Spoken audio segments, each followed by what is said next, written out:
Hello दोस्तों, आज मैं फिर से आपके साथ नए वीडियो के साथ। और आज जो हमने टॉपिक उठाया है दोस्तों, ये हमारा छठा चैप्टर है एनसीईआरटी का, यूपी बोर्ड के हिंदी मीडियम का दोस्तों।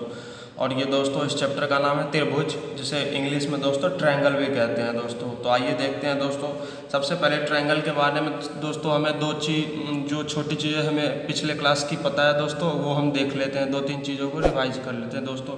ये हमारे पास दोस्तों एक ट्रायंगल होता है दोस्तों। इसमें 3 साइड होते हैं, और ये ए बी बी सी और सी, ये 3 साइड हुए और इसमें 3 एंगल होते हैं दोस्तों। ये जो तीनों एंगल होते हैं ट्रायंगल में, इसका सम होता है, त्रिभुज के ये तीनों एंगल का सम होता है दोस्तों 180 डिग्री। दोस्तों इस तीनों एंगल का सम होता है, कितना होता है, जो जोड़ होता है त्रिभुज में 180 होता है दोस्तों। ठीक है दोस्तों। और दोस्तों जो त्रिभुज होती है उसकी 2 प्रॉपर्टी भी हमें पता होती है दोस्तों। ए के सामने जो साइड होता है उसे हम बोलते हैं स्मॉल ए, बी के सामने की जो साइड होती है उसको हम बोलते हैं स्मॉल बी, और कैपिटल सी के सामने की जो साइड होती है दोस्तों उसे हम बोलते हैं सी। ये डिनोट कर रहा है साइड, और ये डिनोट कर रहा है angle A, angle B, angle C. ठीक है दोस्तों।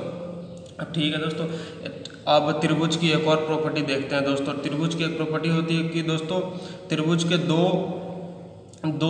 जो लंबाई होती है, दो जो साइड होता है उनका जो सम होता है, मतलब जो जोड़ होता है, वो तीसरे वाले साइड से बड़ा होता है। मतलब कहना मैं क्या चाह रहा हूँ, जैसे कोई भी इस त्रिभुज का 2 साइड उठा लो, या तो अब ए बी उठा लो या बी सी उठा लो, मतलब ए प्लस सी उठा लो, इसका जो जोड़ होगा वो एक जो साइड बच गया बी, इससे बड़ा होता है दोस्तों। ऐसे ही कोई आप 2 साइड उठा लो, ए और बी उठा लो दोस्तों, इसका जो जोड़ होगा दोस्तों वो तीसरे साइड से बड़ा होगा दोस्तों।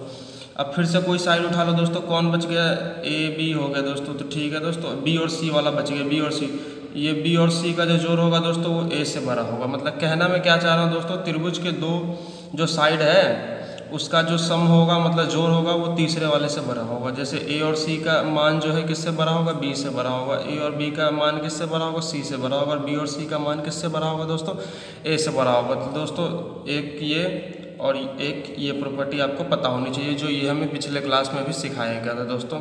तो आइए दोस्तों आगे बढ़ते हैं, और हम 10th क्लास का जो ज्योमेट्री है उसे, जो ज्योमेट्री में जो ट्रायंगल है उसे पढ़ते हैं दोस्तों, त्रिभुज है उसे पढ़ते हैं। आइए दोस्तों देखते हैं। दोस्तों हमारे पास एक ट्रायंगल दे रखा है। सबसे पहला थ्योरम आज का हम पढ़ेंगे।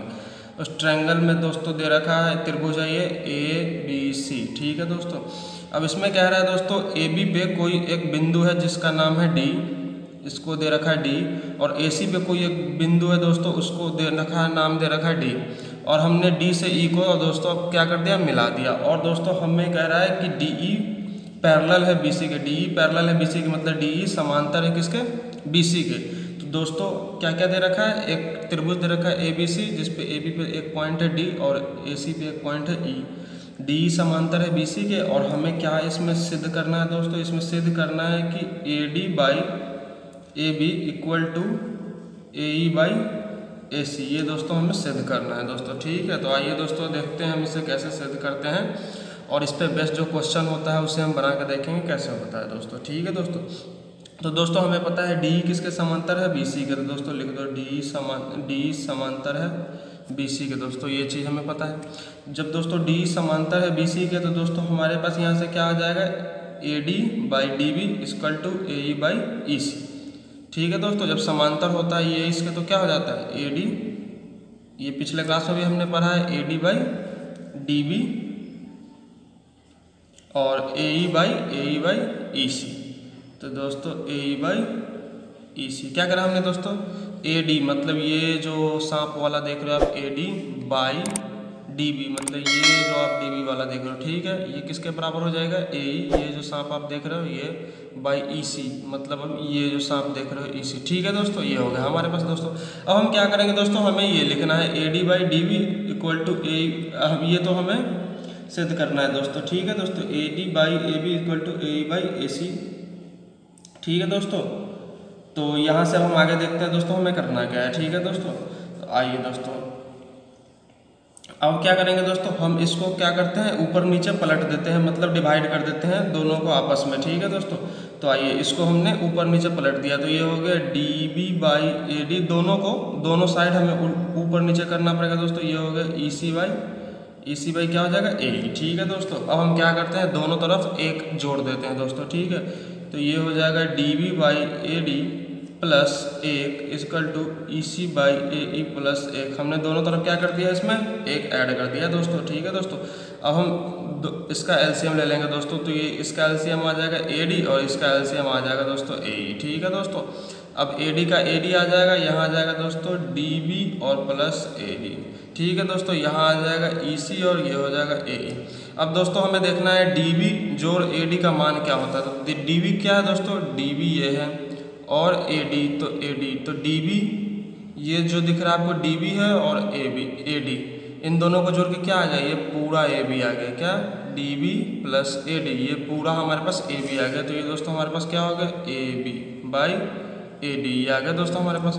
अब दोस्तों हमें ऐसे देखना है EC और जोड़ AE। EC देखो दोस्तों क्या है, EC जोड़ AE, ये क्या आ गया, पूरा हमारे पास AC आ गया। देखो EC जोड़ AE, तो ये हमारे पास पूरा AC आ गया। तो दोस्तों हमने क्या लिख दिया ऊपर, ये दोस्तों हमने लिख दिया AC बाई AE। ठीक है दोस्तों, तो यहाँ से हमने कर दिया। अब हम दोस्तों फिर से इसे उल्टा कर देते हैं। तो हमारे पास आ गया AD बाई AB और ये आ गया AE बाई AC। तो यही आ गया दोस्तों, हमें यही प्रूफ करना था कि AD by AB equal to AE by AC हमें निकालना था दोस्तों। ठीक है दोस्तों, तो यहाँ से हो गया हमारा प्रूफ दोस्तों। ठीक है, तो अब हम दोस्तों इस पे बेसिक क्वेश्चन देखते हैं दोस्तों। ठीक है, तो क्वेश्चन हमारा दे रखा है दोस्तों, AD की वैल्यू दे रखी है 1.5, DB की वैल्यू दे रखी है 3 और AE की वैल्यू दे रखी है 1। तो दोस्तों हमें निकालना क्या है, EC की वैल्यू निकालनी है दोस्तों। तो अभी हमने क्या ये थ्योरम पढ़ा है, ये जो पढ़ा है AD बाई AB होता है किसके, AE बाई AC के। कब, जब DE समांतर होता है BC के। तो ठीक है दोस्तों, तो हम यही वाला थ्योरम लगा देते हैं। इसमें क्या लिख देंगे दोस्तों, ये हमारे पास क्या होता है AD। अब सीधा आप याद रखो कि ये जो AD बाई होगा ये पूरा बाई AB हो जाएगा, मतलब AD बाई पूरा AB बाई वैसे ही AE बाई पूरा AC ले लेंगे हम दोस्तों। एक बारी तो हम ये लेंथ लेंगे, उसके बटे में कितना लेंगे, पूरा लेंथ लेंगे, बराबर एक बार ये लेंथ लेंगे और उसके बटे में पूरा लेंथ लेंगे। तो हमने वही किया, AD बाई AB और A बाई AC। ठीक है दोस्तों, वैल्यू पुट कर दो। AD की वैल्यू है दोस्तों 1.5, AB की वैल्यू कितनी हो जाएगी दोस्तों, AB कितना है, पूरा AB है ये पूरा, तो 3 और प्लस 1.5 तो ये हो जाएगा दोस्तों 4.5। ठीक है दोस्तों, AE की वैल्यू कितनी है दोस्तों, AE की वैल्यू है 1, तो ये हो गया दोस्तों हमारे पास 1। अब AC की वैल्यू निकालनी है दोस्तों, AC। ठीक है दोस्तों, निकालना हमें दोस्तों EC भी और AC भी, तो वो दोस्तों पहले हम AC निकाल लेते हैं। तो ये हो गया हमारे पास AC। ठीक है दोस्तों, तो इधर क्रॉस मल्टीप्लाई हो जाएगा दोनों, तो ये हो जाएगा 1.5 इंटू AC इक्वल टू 4.5। ठीक है दोस्तों, तो AC की वैल्यू आ जाएगी कितनी आ जाएगी दोस्तों, ये 3 से कट जाएगा, तो ये हो गया 3। तो AC की वैल्यू कितनी आ गई दोस्तों, 3, मतलब ये हमारे पास पूरा कितना आ गया, 3। इतना कितना दे रखा 1, तो ये कितना बच गया दोस्तों 2, मतलब EC की वैल्यू कितनी आ जाएगी दोस्तों, EC की वैल्यू कितनी होगी, AC माइनस AE। ठीक है दोस्तों, EC कितना होगा पूरा, मतलब AC में से ये ऊपर वाला पार्ट हम AE घटा लेंगे।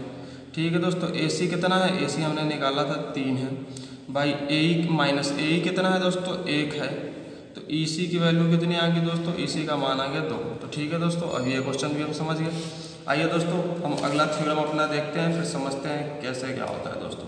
ये हमारे पास दोस्तों अब हम पढ़ेंगे समरूप त्रिभुज किसे कहते हैं दोस्तों। ठीक है दोस्तों, समरूप त्रिभुज देखेंगे और समझेंगे समरूप त्रिभुज होता क्या है, फिर अगले क्लास में उसका एक क्वेश्चन देखेंगे दोस्तों। ठीक है दोस्तों, अब दोस्तों समरूप दो त्रिभुज समरूप कैसे होता है हमें ये समझना है दोस्तों। तो दोस्तों 2 त्रिभुज ले लिया हमने, एक है ABC और एक त्रिभुज है DEF। दोस्तों एक त्रिभुज हो गया हमारे पास ABC और एक त्रिभुज हो गया DEF। दोनों को हमें समरूप पता करना है, समरूप कैसे होता है समझना है हमें, समरूप होता है क्या दोस्तों। 2 त्रिभुज समरूप तब होता है जब यहाँ पे एंगल A यहाँ पे एंगल D के बराबर हो, ये एंगल B ये एंगल E के बराबर हो और ये एंगल C ये एंगल F के बराबर हो। ठीक है दोस्तों, ये जो त्रिभुज है दोस्तों ABC और DEF ये समरूप कब होगा, जब ये एंगल A एंगल D के बराबर हो, एंगल B का मान एंगल E के बराबर हो और एंगल C के मान एंगल F के बराबर हो दोस्तों। तो आइए लिखते हैं दोस्तों, एंगल A का मान किसके बराबर होगा, एंगल D का मान के बराबर होगा, एंगल B का मान किसके बराबर होगा, एंगल E के मान के बराबर होगा, एंगल C का मान के किसके बराबर होगा, एंगल F के मान के बराबर होगा। ठीक है दोस्तों, ये तो हो गया कोण, मतलब एंगल का दोस्तों बात करें तो हमने ये 2 एंगल के टर्म में हमने बात किया दोस्तों। अब साइड के बारे में बात करते हैं दोस्तों, क्या होता है दोस्तों। तो दोस्तों समांतर समरूप होने के लिए दोस्तों साइड में क्या होगा, ए बी की जो रेशियो होगी डी ई से वो बराबर होना चाहिए बी सी की जो रेशियो होगी ई एफ से, वो रेशियो बराबर होगा ए सी का जो होगा डी एफ से दोस्तों। तो आइए दोस्तों हम लिखते हैं ए बी बटा डी ये दोस्तों बराबर होगा B C by E F, B C बटा ई एफ वो दोस्तों बराबर होगा ए सी बटा डी एफ। ये होगी दोस्तों दो कंडीशन हमारे पास, एक तो ये और दूसरा ये। अगर ये दोनों कंडीशन होता है तो दोस्तों इस दो जो हमारा त्रिभुज है वो समरूप त्रिभुज होगा दोस्तों। तो आइए हम फिर से समझते हैं क्या क्या मैंने भी बताया आपको दोस्तों, ठीक है दोस्तों। दो त्रिभुज है हमारे पास, एक है A B C, triangle A B C जिसको त्रिभुज ए बी सी बोला, एक है त्रिभुज डी ई एफ, ठीक है दोस्तों। अब हमें समझना है ये जो दो त्रिभुज है ये समरूप कब होगा, इसका कंडीशन हमें समझना है। तो दोस्तों दो त्रिभुज समरूप तब होगा जब एंगल ए इसका एंगल डी के बराबर हो, एंगल ए इसका एंगल डी के बराबर हो, एंगल बी एंगल ई के बराबर हो, मतलब angle A B angle E बराबर, एंगल सी एंगल एफ के बराबर हो, मतलब यहाँ पे एंगल सी एंगल एफ के बराबर होगा, ठीक है दोस्तों। इसके साथ साइड का भी कंडीशन होता है, वो क्या होता है दोस्तों, ए बी का जो डी से मान होगा दोस्तों वो बराबर होना चाहिए बी सी का जो ई एफ से मान होना चाहिए दोस्तों, और सी ए का जो डी एफ से मान होना चाहिए दोस्तों। तो हमने ये दोस्तों लिख दिया। तो दोस्तों ये भी हमने समझ गए कि समरूप त्रिभुज किसे बोलते हैं दोस्तों। तो ये भी प्रॉपर्टी होगी दोस्तों, क्वेश्चन इस पे कल देखेंगे। अब हम समझ जाते हैं दोस्तों एक क्वेश्चन एग्जाम्पल लेके दोस्तों। जैसे हमारे पास दोस्तों दे रखा है, ये देखिए दोस्तों दो हमने ट्रायंगल बना लिया दोस्तों, A B C D E F, ठीक है दोस्तों। अब हमारे पास दे रखा है दोस्तों, मान लो ये एंगल बी दे रखा है 30 हमारे पास दे रखा है दोस्तों, और एंगल ई दे रखा है 30, ये भी दे रखा है 30, ये दे रखा है दोस्तों 70, और ये भी दे रखा है 70, ठीक है दोस्तों। अब ठीक है दोस्तों, अब ये मान लो दे रखा है 5, ये मान लो दे रखा है 3, ये मान लो दे रखा है 4 दोस्तों, ठीक है दोस्तों। मान लो अब दे रखा है ऐसे, तो दोस्तों फिर इसे चेंज करना पड़ेगा। फिर अब ये मान लो 60 है, फिर ये मान लो 60 है, ठीक है दोस्तों। अब ये 3 4 5 है दोस्तों, ये मान लो 10 है, ये 8 है, ये 6 है, ठीक है दोस्तों। एंगल कुछ भी मान सकते हो, मैंने बस मान लिया है आपको समझाने के लिए दोस्तों, ठीक है। ऐसे जो ये 60 और 30 से जो ट्रायंगल बनता है दूसरा बनता है, बस मैंने दिखाने के लिए आपको एक बात समझाने के लिए माना है, ठीक है दोस्तों। तो दोस्तों अब हमें क्या करना है, पता करना है इसमें कि ये एंगल दोस्तों कितना होगा दोस्तों, ठीक है दोस्तों। तो दोस्तों अभी मैंने बताया है कि यहाँ भी 60 है, यहाँ भी 60 है, यहाँ भी 30 है, यहाँ भी 30 है, मतलब अब जो एंगल इसमें बचेगा कितना बचेगा, 90 बचेगा। और जो अब दोनों दोस्तों देखो 5 में 2 गुना करा तो 10 आया, 3 में 2 गुना करा तो 6 आया, 4 में 2 गुना करा तो 8 आया, मतलब इधर से इधर का रेशियो भी सेम है, तो एंगल भी दोस्तों सेम होगा। ये 60 है, ये 30 है, तो 90 है, तो ये भी दोस्तों क्या हो जाएगा, 90 हो जाएगा दोस्तों, ठीक है दोस्तों। तो यही मैं आपको समझाना चाह रहा था दोस्तों, ठीक है दोस्तों। अगर हमने यहाँ भी बता दिया कि दो और त्रिभुज है दोस्तों, वो दोनों समांतर है। मान लो दोस्तों ये दे रखा है 30, ये दे रखा है 70, ठीक है दोस्तों। अब ये दे रखा है 30, ये दे रखा है 70, हमें निकालना है, ये बता रखा है समांतर है, पूछ रहा है ये वाला ये कितना होगा, इसमें ये जो एंगल है कितना होगा दोस्तों। तो 70 30 कितना है, 100 होता है दोस्तों, ये 80 हो जाएगा दोस्तों। इसमें भी ये दोस्तों 80 हो जाएगा दोस्तों। अगर ये साइड का भी रेशियो इसमें बता रखा होता तो हम आसानी से निकाल लेते, ठीक है दोस्तों। तो मिलते हैं दोस्तों अगली वीडियो में, इस पर क्वेश्चन देखेंगे दोस्तों, तब जाके आपको ज़्यादा समझ में आएगा। अभी के लिए आप बस इतना पढ़ो और समझो कि ये क्या हुआ था और कैसे ही आया है। आप अपने किताब में भी एक बार रीडिंग मारो इस थ्योरम को, फिर जाके आगे कल मैं इस पर क्वेश्चन करवाऊँगा जब आपको समझ